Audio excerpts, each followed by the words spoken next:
आइए जानते हैं पानीपत के लड़ाई के बारे में। पानीपत की लड़ाई भारतीय इतिहास का एक महत्वपूर्ण अध्याय है जिसे 21 अप्रैल 1526 को लड़ी गई थी। ये युद्ध मुगल साम्राज्य के संस्थापक बाबर और दिल्ली के सल्तनत और लोदी वंश के अंतिम शासक इब्राहिम लोदी के बीच हुआ था।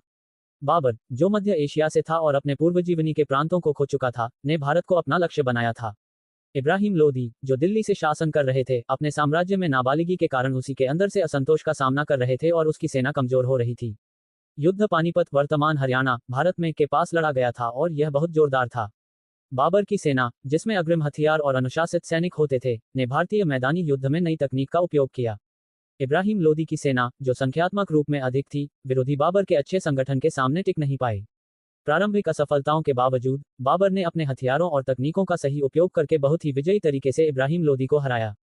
इस युद्ध के बाद बाबर ने मुगल साम्राज्य की स्थापना की, जिसका भारतीय इतिहास पर गहरा और दीर्घकालिक प्रभाव पड़ा।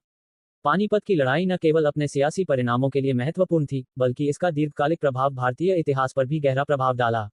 ऐसे ही और फैक्ट जानने के लिए चैनल को सब्सक्राइब करें। धन्यवाद।